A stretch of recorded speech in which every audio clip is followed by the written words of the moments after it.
What? Welcome, everyone, to another episode of Hot Mic. You are listening to me, Evelyn Schultz, and Megan Mannering, and we are so thrilled that you are joining us for another week here. I'm excited that the first episode even aired.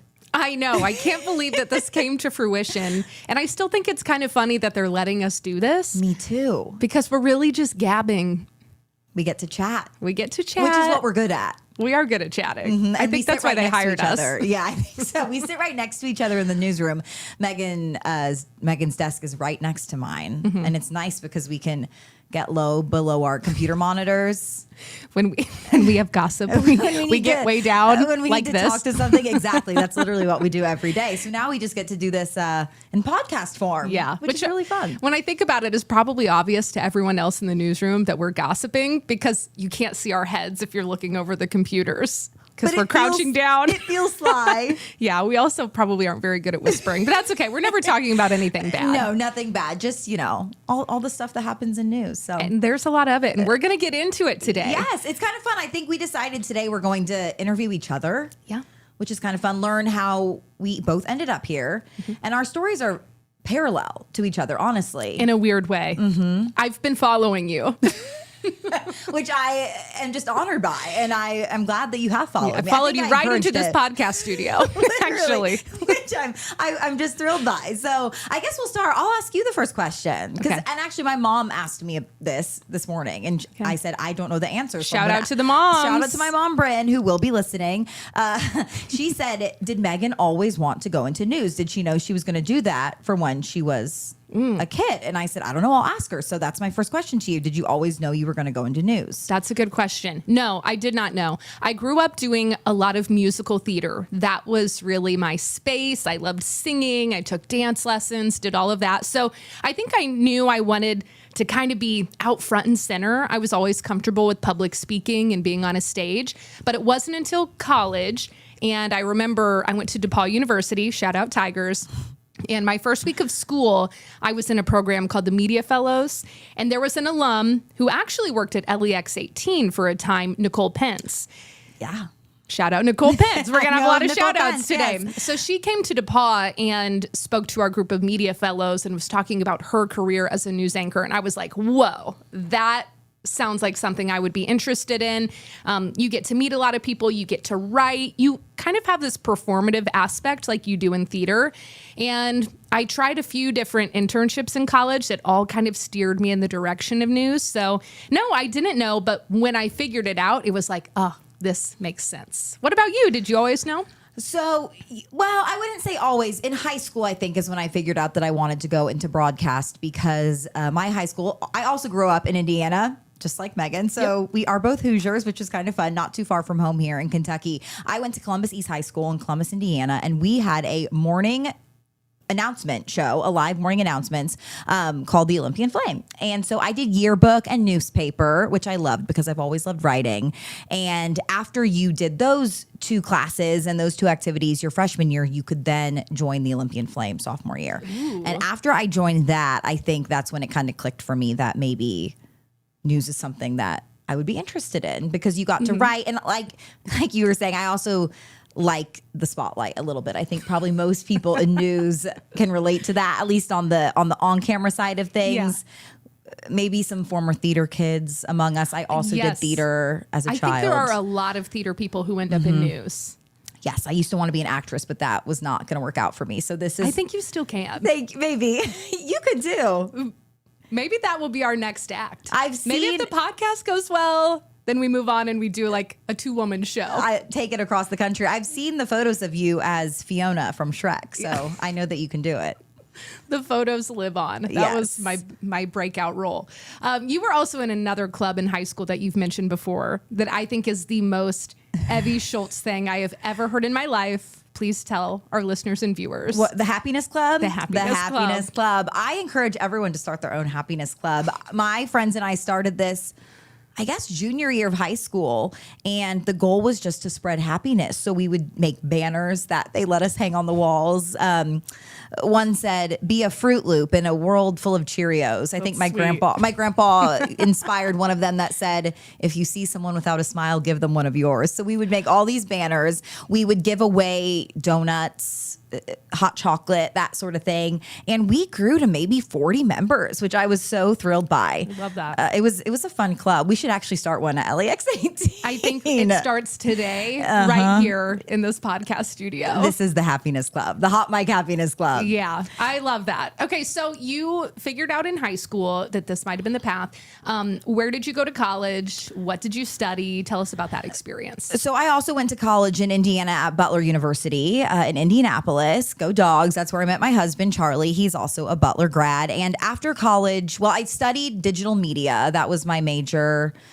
Some journalism in there too, but my major was not actually in journalism. So digital media major. And then after college, I went out to Montana in 2016, moved out to Great Falls, Montana. That was my very first job.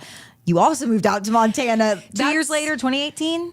2019. Okay. So that's where our stories really start to intertwine in a weird way. So my first job, Great Falls, that was my first time living out of Indiana, really. As a child, I lived overseas with my family, but I'd always lived in Indiana with my family after that.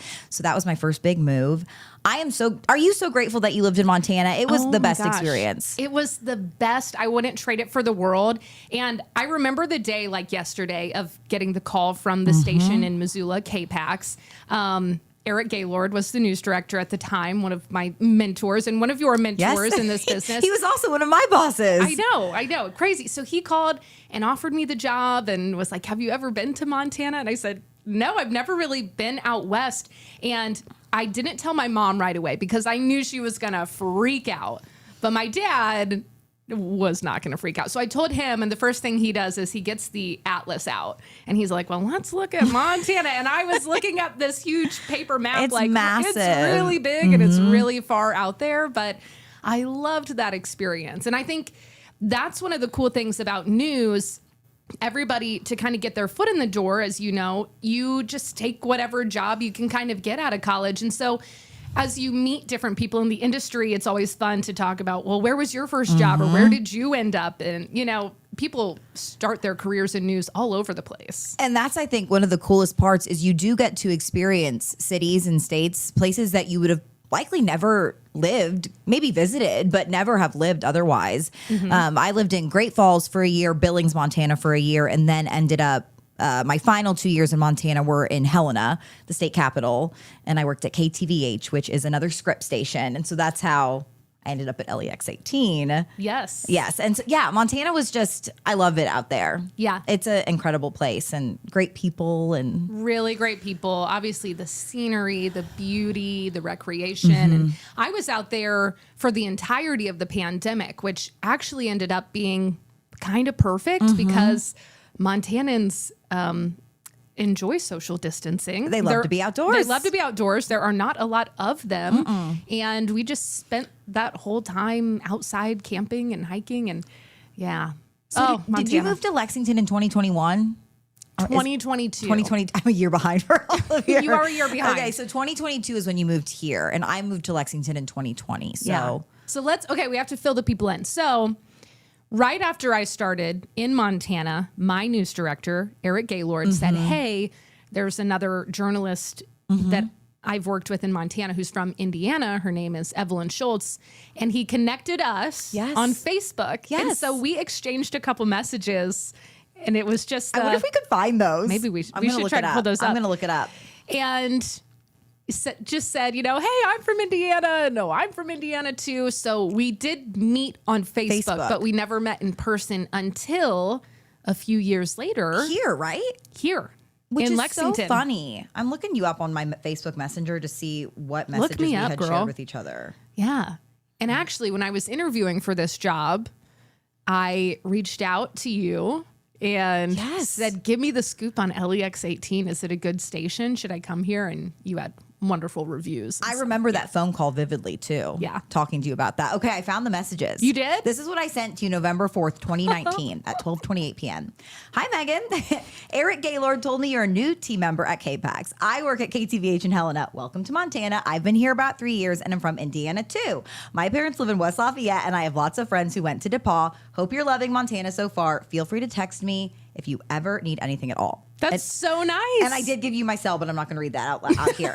So then you responded an hour later and you said, hey, Evie, thanks for reaching out. I noticed we have a few mutual friends from home. Small world. But yes, Montana is awesome so far. If you're ever in Missoula, we should meet up for coffee or a beer. And I said, of course, I noticed that too. It really is a small world. And for sure, I'll let you know if I'm ever in town. We never met up. No, we didn't. Long story short. But here we are today. Here we are today. Years yes. later. And I was so excited when you told me that you were considering taking a job here at LEX 18 just because of all of our connections. I know. I think I always knew that we would be friends. You sensed I it. think I was manifesting that. I was like, I like this girl. She has that Hoosier energy that It's an we energy. love. It is an energy. Yes, Yeah. it is. Absolutely. And here we are. And now we sit next to each other in the newsroom. But you did not start your LEX 18 journey as Sunrise anchor. Tell us how that came to be. No, so I moved here during the pandemic, September. It's actually been 5 years this week. So I Congrats. started. Thank you. The first week of September is when I started working at LEX 18, and I loved Montana. Had spent 4 years there, but I was long distance with my then boyfriend Charlie. Now we are married. He was living in Tennessee. That's where he's from. And my family was all in Indiana. And I really wanted to come back home. I think for a lot of people, the pandemic was sort of a reckoning maybe in their personal Sure. life of where do I want to live? Do I want to be here or closer to my family or wherever. So I was really desperate to get closer to home, and I had kind of honed in on LEX 18 for whatever reason. I don't know why. It might be because I had known people who I knew of people who had worked here, and it always just seemed like a great station to be at, and has a good reputation Really in good local reputation, news. yeah. And so I really honed in on it. And since it was a script station, I thought maybe I can get a job there. And my news director, another Eric Jocham at the time, shout out Eric, he connected me with our then news director, Brian Neal. They were not hiring for any on-air jobs at the time. But Brian Neal called me one day and he said, I have a proposition for you. We need producers. And so you can come here and work as a producer. And then once an on-air position opens up, we can move you into that role. And I would have taken any job here probably. So I said, sign me up. You go, And girl. I was really, and I had a little bit of producing experience. So I thought, this will be a good way to learn a different side of the newsroom, a different skill. And so I got to come here in September, end of August, early September of 2020. And I started as a producer. And then about 8 months later, the following June, I believe, is when the Sunrise reporter position opened up, and I had pitched my name for that. I really wanted to get back to morning news, and the rest is kind of history. I've been on Sunrise ever since. It's been amazing. You and Michael Burke, an amazing duo. So fun to watch. Throw Tom Ackerman in there, the vet. It is a really good team. It's been really fun. I'm really honored to get to anchor the Sunrise show. I just wish that we could spend more time together because you're at night. You anchor the nights. How did you end up anchoring evenings here? Because when you started, I was weekends. Yes. Yeah. So when I was getting ready to leave Montana, I was really only applying for reporter jobs. I had filled in anchoring a little bit, but that wasn't on my radar. But similarly, my news director in Montana reached out to all the Scripps news directors. Brian Neal responded and said, hey, I've actually been looking for a weekend anchor. Do you think Megan would be up for that? And so I was like, yeah, maybe, I guess so. So that's how this all came to be. I moved to Lexington sight unseen and started anchoring weekend evenings. And then after about a year, Nancy Cox left the station, which, created an opening in the evenings. And I had been filling in a little bit for her. And it was kind of a natural move. And the managers, came to me and said, is this something you would be interested in applying for? And I love working with Larry and Bill. It is a very fun dynamic for anyone that watches evenings. We're always kind of teasing and it's been great to learn alongside them. And I feel really lucky because I don't have a lot of anchor experience, but sitting next to a pro like Larry, working with someone like Bill Meck, who is so well known in the community. And he knows. Oh, he knows everyone too. He knows everyone. Every location. He knows the craft. I feel like I've come a long way and learned a lot just from being in the room with them. So that's the journey. That's what I like here about LEX18 is it's a wide variety of ages. So we have a lot of younger reporters, but we also have I don't want to say older, but maybe seasoned, wise people who have been in the business a long time. And I think that's been really helpful for professional growth. Yeah. In terms of just anchoring. Because I wasn't ever I guess I did have full-time anchoring experience before Sunrise, but not on a morning show. That was 2.5 hours long. So it's a different beast. Totally. Yeah. It's fun, though. One interesting thing that a lot of people probably think about news, and it's just changed so much. We can both speak to this.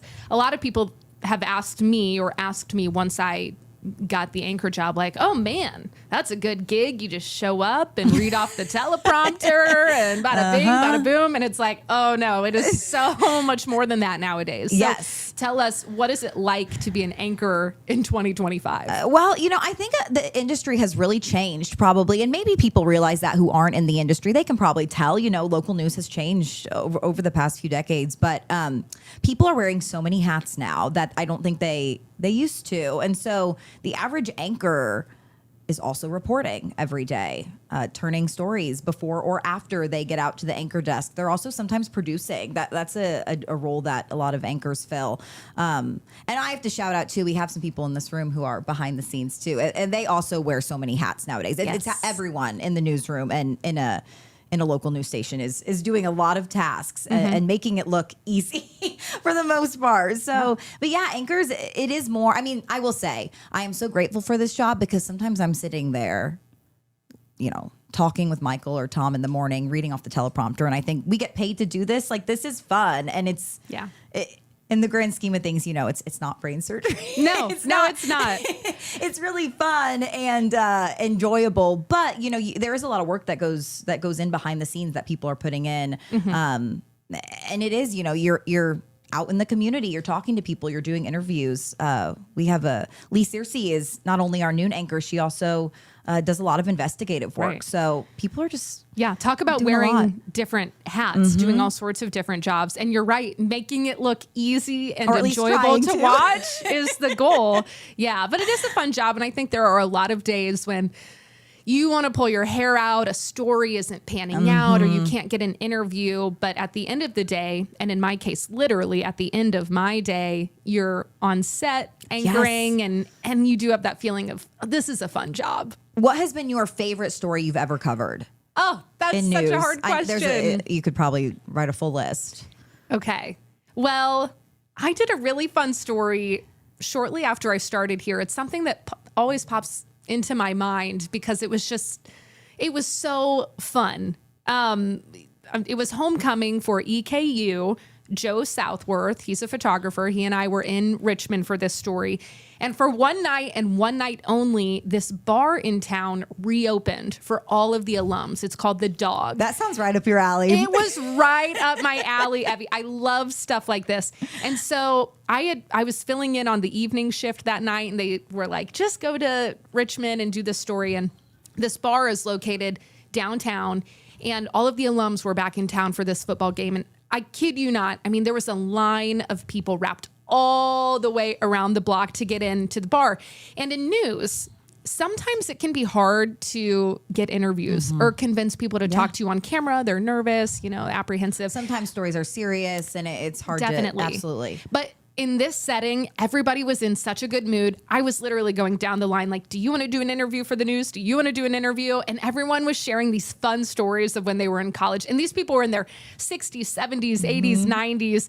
Of these stories from a long time ago, sneaking into this bar or buying beers when they were only a quarter. Like, that story sticks out in my mind. It was so fun. You were probably like, I need to get off work so that I can go hang out with all of these people. Literally, I'm like, why am I on the clock right now? These are my people. This is my place. Yeah, Yes. so that was a fun one. What about you? One that sticks out to me here was last summer when Dolly Parton came to town. Everyone, if you watch Sunrise or just know anything about me, you know I am the biggest Dolly Parton fan. biggest, yes. One of the biggest. There's many Dolly Parton fans. There's a You have legion. a Dolly Parton bathroom. Oh, I do. I have a half bathroom that is Dolly Parton themed. So, yeah. Honestly, don't Top tell tier. Dolly Parton that because I fear that she would block me on social media. Maybe be a might. little scared. But she came to Lexington last summer to celebrate the Imagination Library being available in all Kentucky counties. So it is statewide in Kentucky, and that's not the case in every state. It's available in all 50 states, but county by county in a lot of places. But in Kentucky, it's across all counties. Her amazing Imagination Library, which gives free books to kids, I think, when they're born through 5 years old. And she came to Lexington to the Lyric Theater, and I begged for this assignment. I actually would have been really mad if they'd given it to someone else. So thankfully, I got this. We would have been gossiping about that for sure. Yeah, I got that assignment, and I worked like a different shift to be able to do it. And I didn't get to talk to her, but that was okay because I just got to breathe her oxygen. You were in her presence. And she performed. She performed a song, and that. Do you remember what she sang? I believe it was "Coat of Many Colors." So, which is, I think she always says that's her favorite song she ever wrote. So, that was just my favorite experience, probably. And one day, I'm convinced I'm going to get to interview her. Maybe on Hot Mic. Maybe if she comes on Hot Mic, Do you think Dolly has some hot takes? Oh, absolutely. She definitely does. We will get a special chair for her. We will get a very comfortable chair All the things. for Dolly to come be on Hot Mic. So, and I think that's another one. I always tell young people who are interested in going into news that the experiences you get in local news, I would pay to get to do some of these experiences, right? We get to cover the Derby every single year, which is just an incredible experience. It doesn't really get old, even. No, not at all. I mean, Bill's done it how many years at this point? And Right. It's 100 at least. Is he 100 years old at this point? Yeah. But, it's just really amazing. Like out in Montana, I got to fly in a Black Hawk. That was really cool. Just, neat experiences like that you don't get in every job. And so some days when I'm like, oh, I'm over this. Sometimes, everyone has those days, no matter their career. But Right. you think about the experiences that we get, and I don't know if I would trade them for really anything. No, and a lot of times you don't know what you're doing until you walk into the building. No. So it could be something amazing like going to an event that Dolly Parton's going to be at. It could be something really devastating and heavy, or it could be something light and fun, like going to a college bar that's reopening. I have a story that I am working on today that by the time this podcast airs will have aired on LEX 18, and it might become my favorite story. Can you give us a little I can give you preview? a little preview, and perhaps you've seen this circulating online. There was a raccoon in southeastern Kentucky that got drunk. Yes, you heard that. Got Off drunk. of what? Do we know? Peaches soaked in moonshine. It's not funny. I'm sorry. It's kind of funny. The poor guy. It's like the most, I don't know. It's that story that when people are like, have you covered anything crazy? This is the story. So this raccoon allegedly gets drunk off of these peaches soaked in moonshine that were thrown in a dumpster near a hospital. And a nurse, this amazing nurse comes out, I guess sees the raccoon struggling and gives it CPR to revive it. And it lived. I have so many questions. I do too. I can't wait to see this story. I think it's gonna be. Something. What do you know? What happened to the raccoon yet? Where it is? I'm pretty sure they called the game warden or something like that. Some rehabilitation center. So the raccoon, to my knowledge, is sober and on the road to recovery. I am so happy for that raccoon, and I'm excited to see that story. Yeah, when it should airs. really be something. I think the other thing too, we're talking about all these fun and interesting stories that we get to cover. The other thing that I love about news is the people that you work with. Yeah. We get to meet amazing people in the community. I love, when we get to when people let us into their homes and share their stories with us. That's incredible. And you meet so many amazing people that way. You also just get to work with the coolest people. I think newsrooms are filled with the most interesting people. Literally the island of misfit toys. I feel like newsrooms are this weird combination of people with very different personalities coming from different parts of the country who, you know, are coming here maybe only on a 2 or 3 year contract. But in that time, you become really close with a lot of them. And we have to shout out Lauren Miner. She just announced she's taking a job back in Cincinnati where she lives, which I'm so excited for her because she'll get to spend a lot more time with her kids. Yeah. She's been commuting to Lexington. And that's a tough drive. She's been doing it for a year, and she's taking the job at WCPO, which is within the company. So she's kind of staying within the family. You might see her stories still on LEX 18. We'll probably from time to time air them. And she has 4 boys at home. And they're precious. And her husband. So really it's like 5 boys at home. And wrangling all of them. It's her stories are hilarious. And she's always FaceTiming them. I mean, you're usually gone at this point, but at some point in the afternoon, I'll hear, you know, because she sits behind me, I'll hear, "Hi, what are you doing?" You know, she gets like the mom voice to her toddler. So I think it'll be really nice for her to be back closer to home with her family and not have to do that commute. But that is the hard part too in news is people move on, right? Either it's heartbreaking to, you know, for a different job, a different opportunity, or to be closer to family. Right. So that's kind of sometimes the sad part of news because you do get close to people. You know, we had Bane Froney leave earlier this summer for an awesome opportunity in New York City.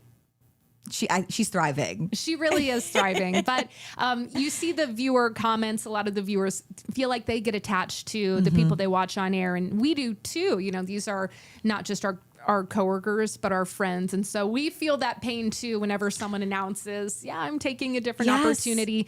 You totally understand because there are a lot of factors that people are considering when they take that new job, but change is hard for everyone. Oh my gosh. It's hard for me. It is hard. I don't know what I'm going to do when Lauren leaves because after you leave around lunchtime, then I swivel my chair around and I'm gabbing with her. You go below your desk with Lauren to chat. Yes. I know. So it's fun, our little corner of the newsroom. It is fun. But news is kind of a revolving door. So I know we'll get new people in and we've already gotten some great new hires this summer. Patrick Harrion in the weather department. Yes, love Patrick. He's filled in on Sunrise. Right. Noah Searson, Hannah Hamelback in sports, Annie Brown, a reporter who came to us from Cincinnati. We have Betsy, our new producer. Yes. Yeah, we have like a really Molly Demrow. She was here producing for a few months. And she was an LEX 18 intern. Right. Yeah. And now she's on air. So we have a lot of new personalities that are really, really good, solid people. We'll have to get them on the podcast. We'll have to put them on a hot mic and introduce them to everyone. Let's get it hot. Give them some hot takes to answer. I want to ask you too, is there someone that you look up to in news? Like a role model, like a news role model who's sort of guided your journey? Well, I feel like I have a lot of role models in the newsroom in my immediate circle. I mean, literally when I look around me, there's you, Lauren, Larry, Drew Ammon, a lot of people who are really, really good journalists and good people.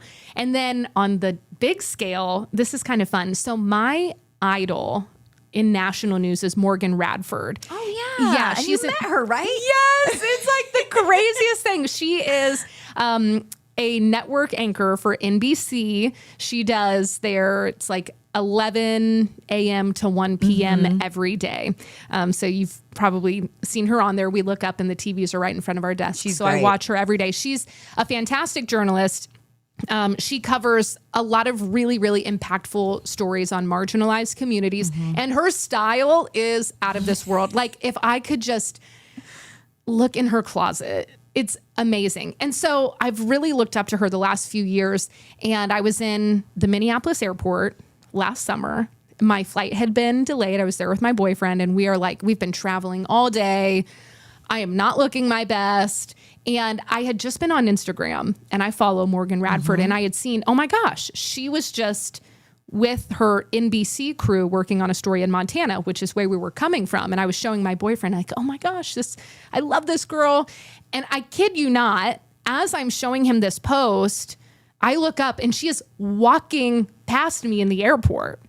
And I'm like, were you starstruck? That's her. That's her. I mean, in my little orbit, she is like top tier celebrity, you know? That was so cool. She's your Dolly Parton. She's my Dolly Parton. And so I was kind of starstruck just sitting there like, I looked so bad. I'd been traveling all day and my boyfriend was like, go talk to her. Like, go. And so I literally am running through the airport.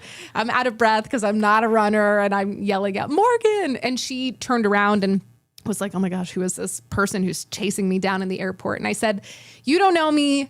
I'm an anchor in Lexington for the local NBC station. And like, I'm your biggest fan. She was so sweet. She stood there and talked to me for 10 minutes, gave me some advice for just being in the industry. She recommended a book. We gabbed about our personal lives. We exchanged phone numbers. And then I emailed her when I got back to the station on Monday and she responded right away. Yeah, it was a really... Were you freaking out? I was freaking out. I actually had Andrew Lamparski, who recently left. I had him like proofread my email to her because I didn't want to sound dumb. Yeah. So she's a role model and even more so now that I've met her. Don't you love too when people are the same in person as they seem on TV? That's one thing I like about people at LEX18 is kind of what you see on TV is what you get. They're not any different. No. I mean, we always say that about Bane. She's the one who comes to mind, Bane Froney, because on air, she's crazy and loud and energetic. She actually is that way. All the time. All the time. What about you? Do you have anyone that you look up to in the newsroom or outside of LEX18? You know, the people that come to mind for me, I love all of the people in our newsroom, but the people that come to mind for me, I love Jane Pauley because she's also a Hoosier, host of CBS Sunday Morning. Yeah. Obviously much more seasoned than us. She's been around a long time, but I love her. And she worked at a station in Indianapolis that I interned at. So I always thought that was cool. That's cool. What yeah, station? I believe it was Wish. I'd have to fact check myself, but I believe it was Wish TV. She worked there. So I've always just admired her, and I love CBS Sunday Morning. I know that's another network, but that's okay. I do love CBS Sunday Morning. I think in news you got to watch a lot of news from all different networks and across different platforms. I also love Hoda Kotb, who recently left the Today Show. Love Hoda. She seems like someone who would be so nice in person too. I agree. Yes, would love to meet her one day. Me too. And she seems like a girl's girl. I think she is a girl's girl. And I also love all things Dateline. So anyone who is a Dateline host, I'm a big fan of Dateline. So that's one of my all-time favorite shows. So those are kind of my news inspirations. Who you're looking up to. And Michael Burke. He'd be so mad if I don't know about Michael Burke is my biggest news role model. No, I'm just kidding. But he wishes. He does, yes. To pull back the curtain a little bit on our newsroom, Michael Burke is always giving me a hard time. He is. Always. I will come into the newsroom. My shift begins around 10 a.m. And when I come in, inevitably, the script that I wrote the night prior is on my desk, marked up with a red pen. Burke will print out my scripts and make corrections.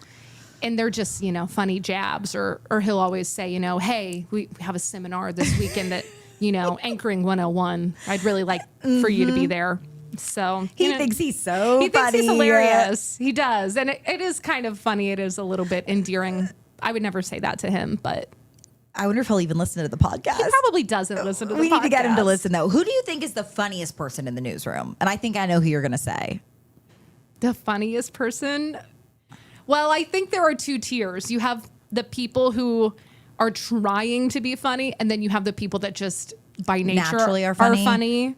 Like, I mean, Lindsay Smart. That's who I was going to say. She's hilarious. She's a photographer, so you won't necessarily see her on air, but you will see her out in the field. Yes, she has some hot takes. We got to get her on the podcast. Yeah, well, kind of once you crack that shell open, she's hilarious. Another photographer who's very funny is Pam. Pam West French, who I work with, have almost worked with every single day for 4 years now. So she and I are kind of like a girl power team in the mornings. Yes, but some love of Pam. my She's very funny. Favorite LEX18 stories involve Pam, and she's been here a long time.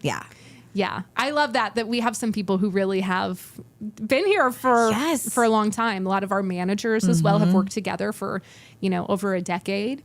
So they have a lot of history, a lot of inside jokes, a lot of fun. Invaluable experience Yeah, to we love pass that. along. It's very helpful. I have a question that I've been wanting to ask you.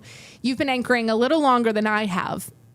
Are there any flubs, any mistakes you've made on error that you can laugh about gosh. now?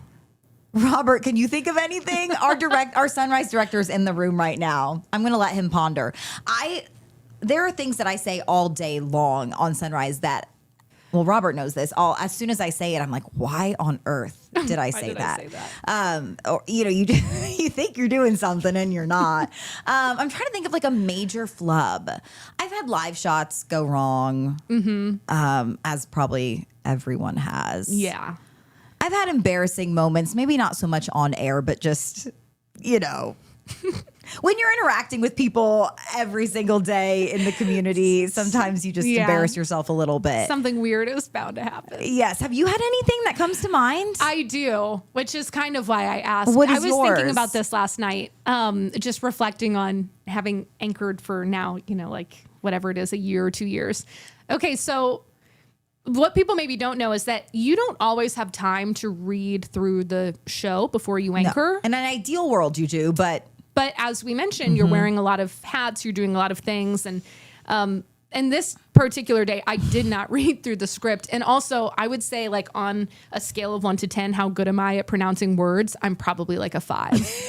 Like, there's room for improvement. there's room for improvement. Some Only days up from here. surprise myself with what I am able to pronounce. Most of the time, I'm nudging Larry, like, how do you say this?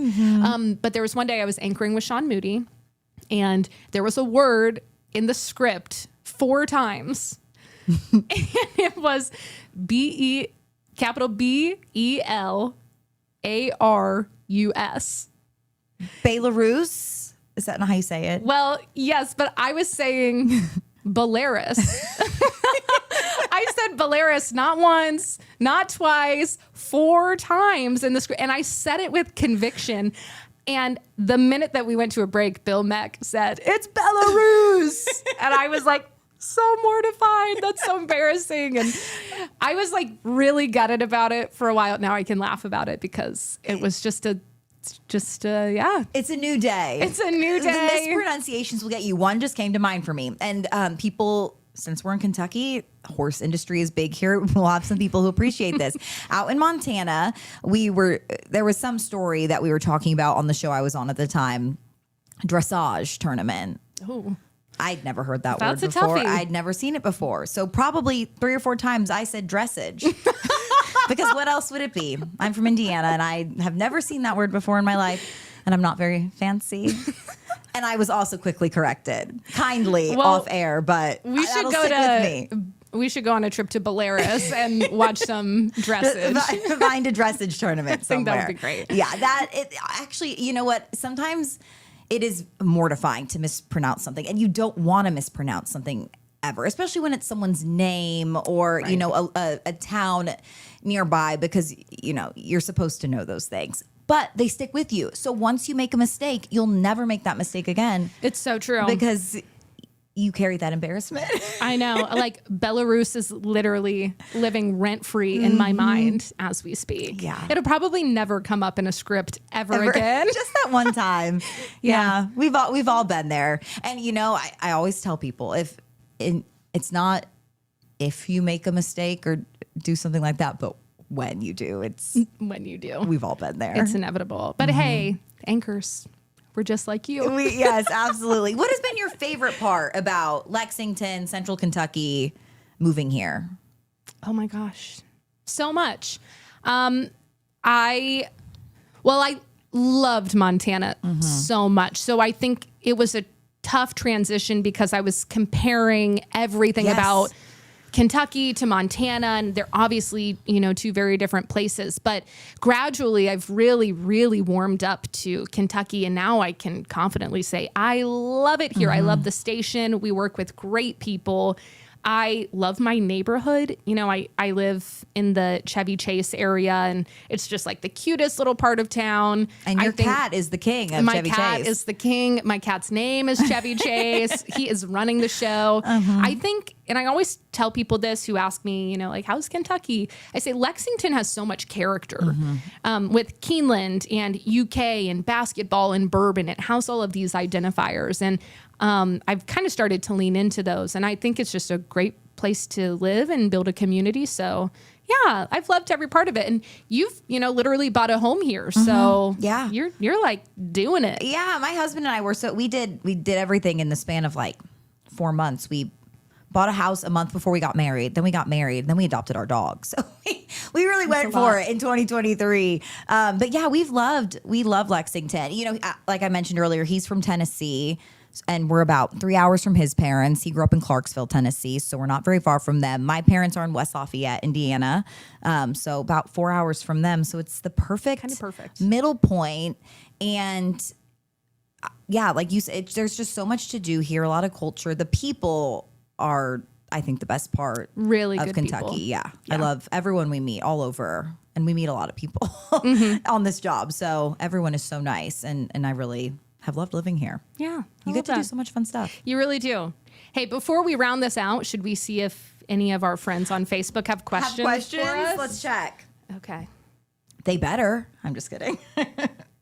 You have a much larger Facebook following than I do, so I'm banking on yours. Let's see. I have no questions yet. They must just be happy with what we're doing. They have no notes. Well, okay, this is a good question from Wendy.